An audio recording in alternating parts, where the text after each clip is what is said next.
معذرت کرنا چاہتا ہوں کہ استاد اور شاگرد کا تعلق بہت نازک ہوتا ہے۔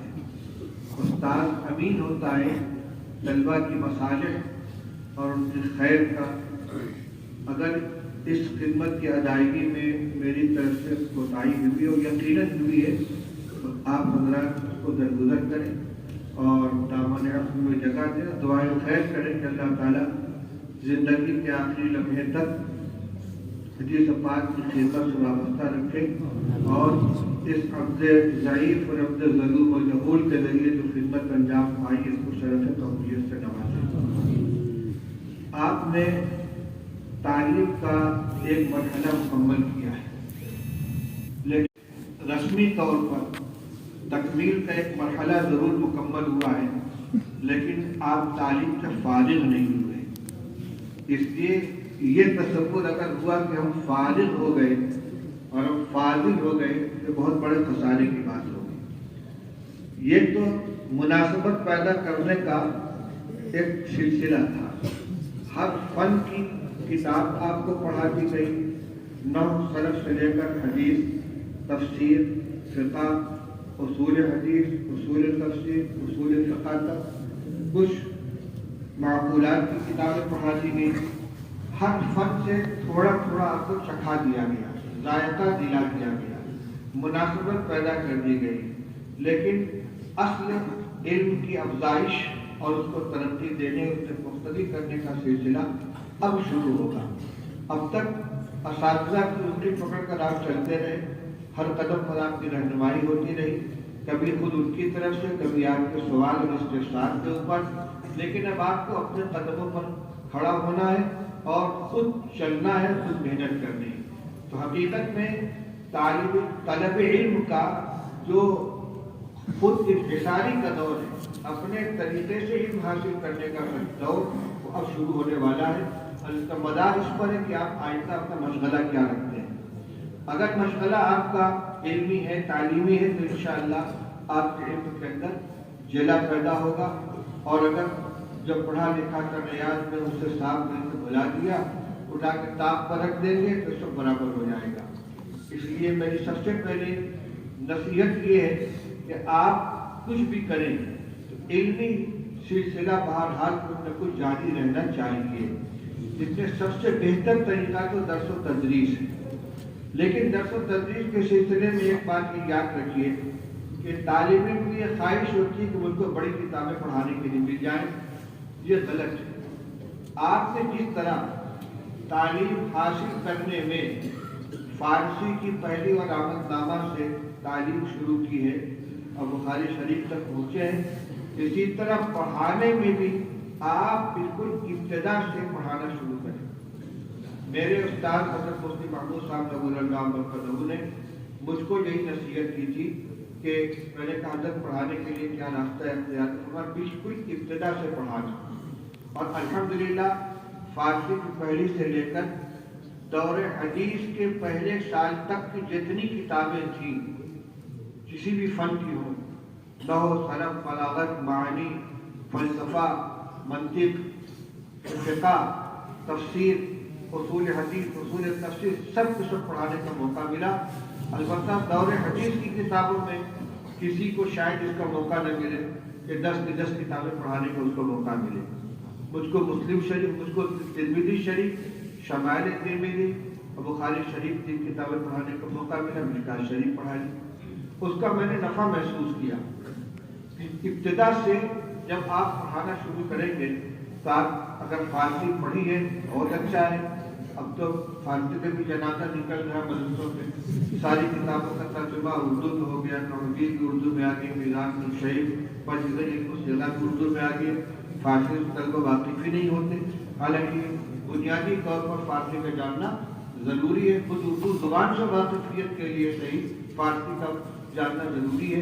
اس لیے کوشش کریں کہ ایسے مدرسے میں پڑھائیں جہاں آپ کو فارسی پڑھانے کا بھی موقع ملے۔ اگر نہیں پڑھی ہے تب بھی پڑھائیے، کوئی ضروری نہیں ہے کہ ہر کتاب آپ کی پڑھی وہی پڑھائے۔ درس نظامی کا یہ خاصہ ہے، اس میں یہ نہیں کہا جاتا کہ میں نے یہ کتاب نہیں پڑھی ہے، بہت نصاب کے اندر یہ بات ہوتی ہے کہ تعلیم کے اندر یہ کتاب میں نے نہیں پڑھی ہے، لیکن درس نظامی پڑھانے میں اتنی صلاحیت ہو جاتی ہے اگر قاعدے سے آپ کا تعلیم سے پڑھائے کہ کسی کتاب کے بارے میں یہ نہیں کہے گا کہ میں نے یہ کتاب نہیں پڑھی۔ کون فوٹو لے رہا ہے بھائی؟ کھڑا کرو اس کو، کون ہے؟ اس کو کھڑا کرو، کون آدمی ہے؟ ارے بغل والے کھڑا کرو اس کو۔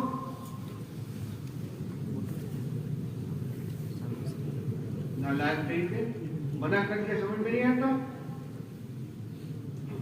حرام کام کرتے بیٹھ کر۔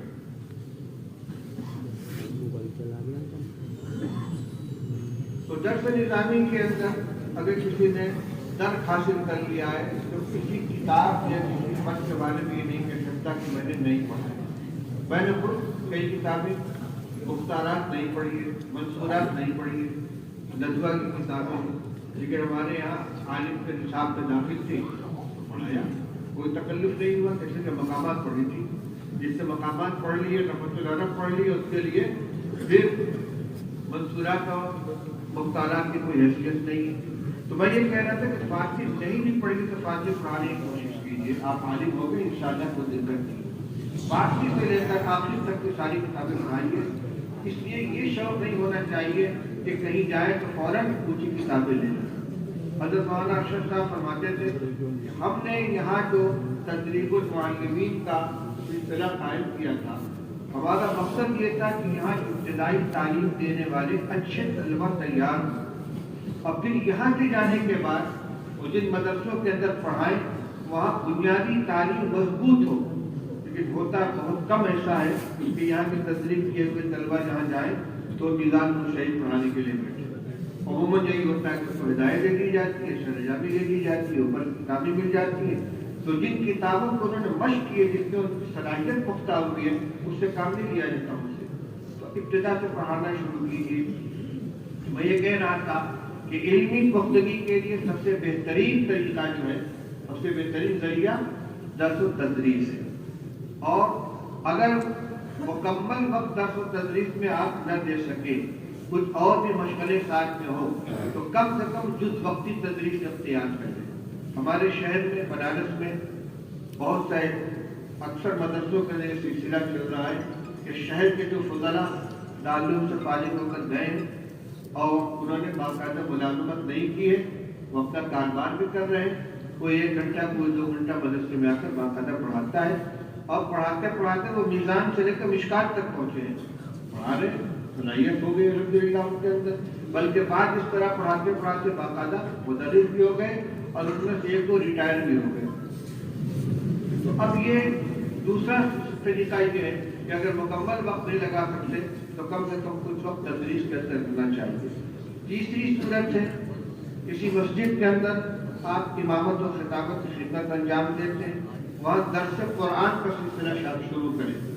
درس قرآن باقاعدہ تیاری کر کے مطالعہ کر کے درس قرآن دیں۔ یہ ضروری نہیں ہے کہ جتنا آپ نے مطالعہ کیا سب اگل دیں عوام کے سامنے، اس لیے کہ درس قرآن کا 2 مقصد ہے۔ ایک ہے قرآن سے متعلق اپنی معلومات میں پختگی پیدا کرنا، معلومات میں اضافہ کرنا، مناسبت پیدا کرنا قرآن پاک کے ساتھ، دوسرے عوام کو قرآن تعلیمات سے آگاہ کرنا۔ تو مطالعہ جتنا آپ کر لیں اپنے مطالعے کے لیے، لیکن عوام کے سامنے ان کا بیان کریں جتنا ان کے لیے مناسب ہو۔ اس سلسلے میں ہمارے اکابر کی تصنیفات، مولانا مفتی شفیع صاحب کی معارف القرآن ہے، مولانا ادریس صاحب کی وہ معارف القرآن ادریسی ہے، مولانا عاشق الہی صاحب کے انوار القرآن ہے، اور اب تو کئی حضرات کے آسان تراجم بھی آ چکے ہیں موجودہ علماء میں سے، تو ان کے لیے عوام کے لیے تو اتنا کافی جتنا ایک دستوروں میں لے کر مطالعہ کے لیے آپ کو کتابوں سے دیکھنا چاہیے۔ اسی طرح درس حدیث کا بھی ایک سلسلہ ہو سکتا ہے، مسائل نہیں، فضائل اور آداب معاشرت سے متعلق احادیث کا ترجمہ مسجد کے اندر سنائیں، جمعہ سے پہلے خطبہ دیں، اس کے لیے تیاری کریں، کچھ تصنیف و تعلیف کے دینی مضامین مرتب کریں، ان کو شائع کریں، کتاب کو شائع کریں۔ اپنے جس ماحول کے اندر آپ رہیں وہاں کی دینی اصلاح کے لیے اپنے آپ کو آپ وقف کر دیں۔ آپ کو قوم کے اندر دارالعلوم دیوبند کے نمائندہ بن کر جائیں گے، اور اپنے اکابر فعلوم کی امانت لے کر جائیں گے، اور عالم ہونے کی حیثیت سے چاہے کہیں کہ آپ فارغ ہوں، آپ کی ذمہ داری بنتی ہے جو الانبیاء العلماء ورثۃ الانبیاء کہہ کر جو ذمہ داری سپرد کی گئی ہے، تو اپنی صلاحیت میں اضافہ کرنے کے لیے یہ ذرائع اختیار کریں، لیکن ملت کی حالات کو بھی نگاہ رکھیں، جہاں کی کمزوری نظر آئے اس کی اصلاح کرنے کی کوشش کریں۔ مدرسین کے لیے دو باتیں میں اپنے حضرت مفتی صاحب رحمۃ اللہ علیہ کے نقل کرتا ہوں، ان سے ہم نے کہا کہ حضرت کچھ مختصر سی نصیحت کر دیجیے۔ فرمایا پر دو کام ہیں، حب جاہ اور حب مال سے بچنے کی کوشش کرو۔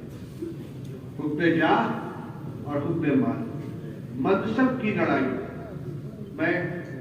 میرا نام رجسٹر میں نیچے کیوں لکھا گیا؟ میں تو فلاں سے سینئر ہوں، میرے نام میں حضرت نہیں لگایا گیا، مجھ کو جناب لکھ دیا، مجھ کو مولوی صاحب کہہ دیا۔ اس کا مطلب یہ کہ اندر سے میں نہیں نکلا ہے۔ اگر اتنا علم حاصل کرنے کے بعد بھی تواضع نہیں آئی ہے اور بڑائی کے فوٹو ہو رہا ہے وہاں پہ، اے نالائق کون کھڑا ہے وہاں فوٹو لے رہا ہے؟ گدھے آ گئے یہاں پہ، شیطان کی منع کیا جانا مانتے نہیں، کان پکڑ کے نکال کے اسے کون تھا وہاں پہ؟ پیچھے کے سارے ساتھی بیٹھتے ہیں، اب ایک دفعہ منع کر دیا گیا ہے ناجائز اور حرام کام کا ارتکاب نہ کریں۔ دارالحدیث یہ یہاں کے پڑھنے والے طلبہ نہیں ہے، یہ حرام خور آئے ہیں باہر سے شرکت کرنے کے لیے۔ کس نے بلایا ان کو یہاں پہ؟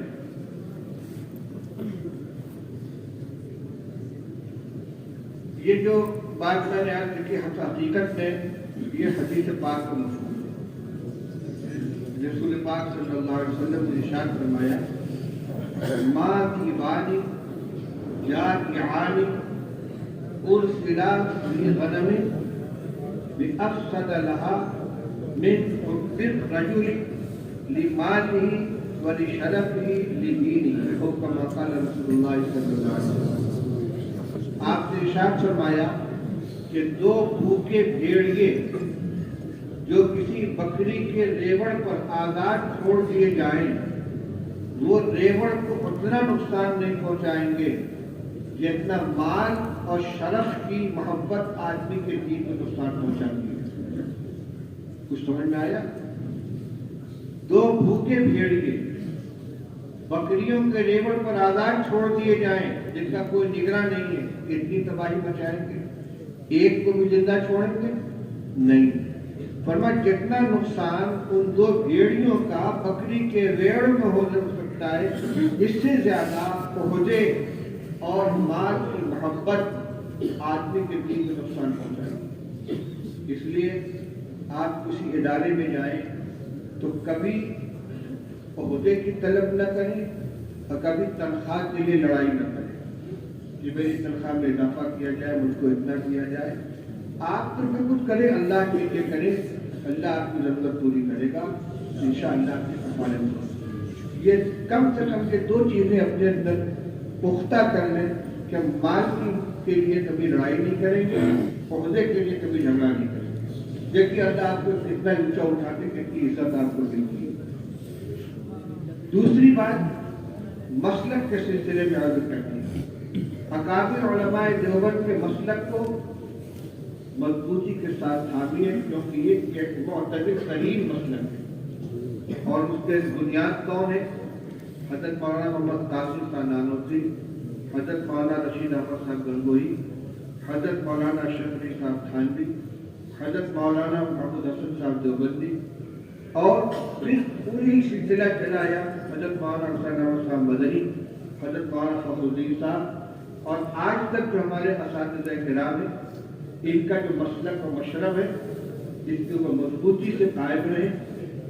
دائیں بائیں ذرا سا بھی آپ پیر نکالیں گے گمراہی کے گڈھے میں جا پڑیں گے۔ اس لیے اس کو 1 سال چاہے آپ نے یہاں تعلیم حاصل کی ہو یا 10 سال تعلیم حاصل کی ہو، آپ قاسمیت کے لیبل لگا کے جو جا رہے تو اس قاسمیت کی حفاظت کریں، سنت سے محبت، توحید خالص، اتباع سنت، دینی حمیت و دینی غیرت یہ آپ کے اندر رہنی چاہیے، اور اپنے صرف مفاد کو پیش نظر رکھے بلکہ اپنے قوم، اپنے برادری، اپنے شہر، اپنے محلے کی دینی بے رخائی کا جذبہ آپ کے اندر موجود رہنا چاہیے۔ اس زمانے میں جو فتنے بہت زیادہ سر اٹھائے ہوئے ہیں، ارتداد اور تشکیک، نوجوانوں کے اندر دین کے اعتبار سے تشکیک پیدا کی جا رہی ہے۔ بہت سے محروم قسمت جنہوں نے اسلام کا دامن چھوڑ دیا ہے، اسلام سے نکل گئے ہیں، باقاعدہ چینل بنا کر ایکس مسلم کے نام سے، یعنی صادق مسلم کے نام سے وہ پروگرام چلاتے ہیں اور فرقہ پرستوں کی طرف سے ان کی بھرپور مالی مدد کی جاتی ہے۔ ایسے چینل کو سننا اور اس کو دیکھنا یہ اپنے ایمان سے ہاتھ دھونا ہے۔ خدا نخواستہ اگر اب ایمان کے سلسلے میں تھوڑا سا بھی شک اور تردد دل کے اندر پیدا ہو گیا تو یہ بہت بڑا خسارہ ہوگا۔ اس لیے اول تو میڈیا کے اندر آئی ہوئی ہر چیز کو سے تعلق نہیں رکھنا چاہیے، ہر ایک کچے پکے بیان کو سننا نہیں چاہیے، ہر تحریر کو پڑھنا نہیں چاہیے۔ اکابر کی مستند علماء کرام کی تحریروں کو پڑھیں، ان کا بیانات کو سنیں، لیکن ہر وہ چیز جو وائرل ہو رہی ہے، واٹس ایپ کے اوپر آ رہی ہے اور فیس بک کے اوپر آ رہی ہے، اس کو پڑھیں، اس کو سنیں، اس سے گمراہی کا خطرہ ہے اور اسی راستے سے لوگ شک و شبہ کا شکار ہوتے ہیں۔ تو آج کے زمانے میں دو کام بہت زیادہ کیا جا رہا ہے۔ ایک تو صاف ارتداد ہے، خاص طور پر مسلمان لڑکیاں غیروں کے ساتھ جا رہی ہیں، کبھی شادی کے نام سے، کبھی ویسے ہی، اور ان کا انجام بڑا خراب ہوتا ہے۔ عزت کی پامالی، یا کہ ان کو قتل کر دیا جاتا ہے یا ایسے حال میں پہنچا دیا جاتا ہے کہ وہ نہ گھر میں رہتی نہ گھاٹ میں رہتی۔ تو ارتداد سے بچانا اور دوسرے نوجوانوں کو دینی تعلیم سے آگاہ کرنا۔ بہت بڑی تعداد ہے مسلم نوجوانوں کی جو کلمہ بھی نہیں جانتے، لا الہ الا اللہ محمد رسول اللہ کا تلفظ بھی نہیں جانتے۔ آپ کی ذمہ داری صرف اتنی نہیں ہوگی کہ آپ مسجد کے اندر، مدرسے کے اندر بیٹھ کر بخاری شریف اور مسلم شریف پڑھا لیں، بلکہ مسجد اور مدرسے کے اطراف میں جو لوگ ہیں ان کا جائزہ لیں، بالغین کے لیے تشریح قرآن اور دینی تعلیم کے مراکز قائم کریں۔ اور اس وقت مکاتب کا سلسلہ ہمارے تمام اکابر کی طرف سے بہت زور و شور کے ساتھ جاری کیا جا رہا ہے، اس پر بہت زور لگایا جا رہا ہے۔ آج کے اس مجلس میں خاص طور سے مجھے ذمہ داروں کی طرف سے ہدایت بھی دی گئی ہے کہ طلبہ کے سامنے آپ اس موضوع کو چھیڑ دیں کہ مکاتب کے قیام پر زیادہ سے زیادہ توجہ دیں۔ ہر ایک کو موقع بھی نہیں ملے گا کہ مدرسے میں جا کر وہ درس کی کتاب پڑھانا شروع کر دیں، اس لیے آپ کسی مسجد کے اندر نماز پڑھائیے، چاہے باقاعدہ امام بن کر یا ویسے ہی، اور اپنے محلے کے مسجد میں اگر وہاں مکتب نہیں ہے تو فوراً مکتب قائم کیجیے۔